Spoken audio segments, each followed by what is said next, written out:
इस्लाम अब्राहमैनिक धर्मों में सबसे नया धर्म है और इस्लाम दुनिया में इतनी तेजी से फैला कि 1.5 अरब फॉलोअर्स के साथ आज इस्लाम दुनिया का दूसरा सबसे बड़ा धर्म है। 7वीं सदी में उभरने वाले इस्लाम का प्रचार किया था पैगंबर मोहम्मद ने। इस्लाम की कहानियों में माना जाता है कि इस्लाम में 1 लाख से भी ज्यादा पैगंबर आए थे, लेकिन पैगंबर मोहम्मद को इस्लाम का आखिरी पैगंबर माना जाता है। इस्लाम अरबी शब्द है जिसका मतलब है सरेंडर। इस्लाम की डेफिनेशन के हिसाब से इसका मतलब है एकमात्र अल्लाह के सामने सरेंडर करना। अगले 5 मिनटों में आपको पता चलेगा इस्लाम का पूरा इतिहास, तो वीडियो को अंत तक जरूर देखिएगा, क्योंकि अपना इतिहास नहीं जानोगे तो खुद को कैसे पहचानोगे। इस्लाम की बात करें दोस्तों तो मुसलमान 5 सिद्धांतों का पालन करते हैं।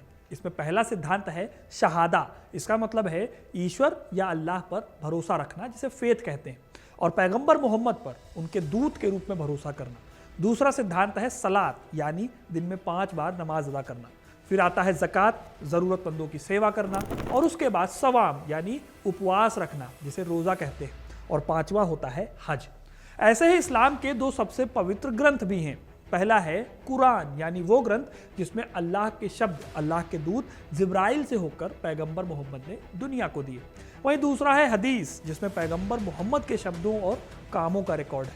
दोस्तों, इस्लाम का उदय तब हुआ जब पैगंबर को अल्लाह से दिव्य ज्ञान की प्राप्ति हुई, यानी जब पैगंबर ने अल्लाह के सामने सरेंडर किया।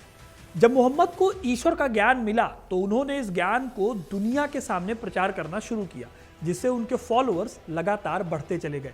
हालांकि इस कड़ी में उनके कई दुश्मन भी बने। इन दुश्मनों को इस्लाम पसंद नहीं था, इसलिए उन्होंने पैगंबर मोहम्मद को यतरीब यानी कि मक्का से भागने पर मजबूर कर दिया।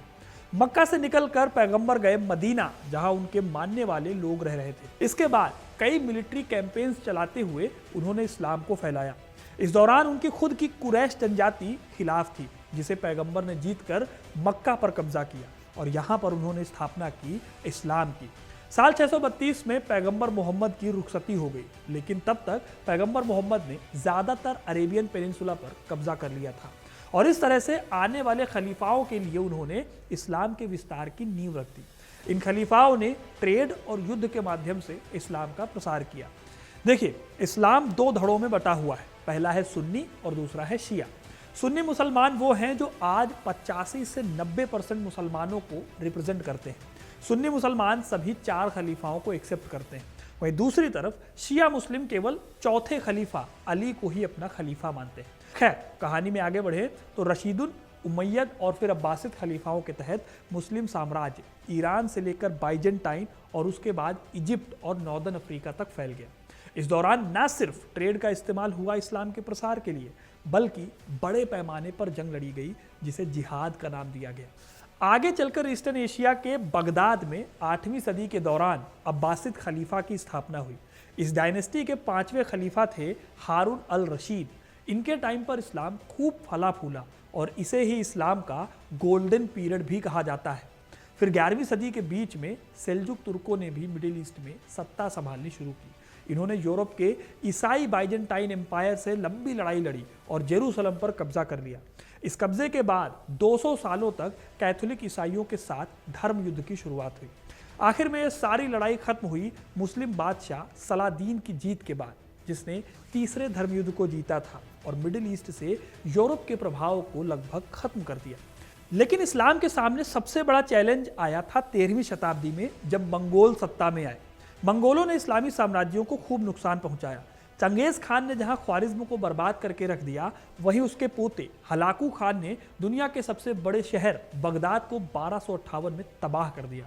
यह अब्बासिद राजाओं की राजधानी थी। इस तबाही की वजह से इस्लाम का गोल्डन पीरियड खत्म हो गया। 13वीं सदी में इस्लाम अफ्रीका और भारत में भी तेजी से फैला। भारत में दिल्ली के सुल्तानों ने और अफ्रीका में माली के साम्राज्य ने और उसके बाद ऑटोमन एम्पायर ने मिडिल ईस्ट में इस्लाम की जड़ों को मजबूत किया। ऑटोमन एम्पायर ने कमजोर पड़ते यूरोप के बाइजेंटाइन एम्पायर को खत्म किया और आखिरी मुस्लिम खलीफा के रूप में खुद को इस्टेब्लिश किया। इसके बाद इस्लाम की हिस्ट्री में एक इंपॉर्टेंट डेवलपमेंट होता है 16वीं शताब्दी में। इस टाइम पीरियड में पर्सिया के राजा इस्माइल प्रथम ने ईरान में सफाविद राजवंश की स्थापना की। इस्माइल ने ईरान को एकजुट किया और खास पहचान देते हुए शिया मुसलमानों को पहचान दिलाई। आज भी ईरान में शिया मुसलमानों का ही राज चलता है, जो कि 16वीं सदी में आए सफाविद साम्राज्य के दौरान अपनी पहचान बना पाया था। हालांकि आगे चलकर 19वीं और 20वीं शताब्दी में यूरोप की उभरती साम्राज्यवादी ताकतों जैसे कि स्पेन, पुर्तगाल और ब्रिटेन ने इस्लामिक ताकतों को बहुत कमजोर कर दिया। इसकी वजह थी कि इन देशों ने अपनी मॉडर्न आर्मी और नेवी का इस्तेमाल करते हुए कई मुस्लिम देशों को अपना गुलाम बना लिया। इसी कड़ी में 1914 में पहला विश्व युद्ध शुरू हुआ और उसके बाद ऑटोमन एम्पायर का भी पतन हो गया। 20वीं सदी में अगर आप देखें तो मुस्लिम दुनिया एक नए तरीके से डेवलप हुई दोस्तों। पहले तो ऑटोमन एम्पायर का पतन हुआ, फिर सऊदी अरब ने मक्का और मदीना पर कब्जा किया और इसी के साथ मिडिल ईस्ट में कई इस्लामिक देशों का भी उदय हुआ। इस उदय के साथ ही पैलेस्टाइन की जमीन पर इजराइल की भी स्थापना हुई, जिसकी बदौलत आज भी ये पूरा एरिया अशांत है। तो दोस्तों, ये है इस्लाम का ब्रीफ इतिहास कि कैसे ये धर्म 1400 सालों के अंदर पूरी दुनिया में फैल गया और दुनिया का दूसरा सबसे बड़ा धर्म बन गया।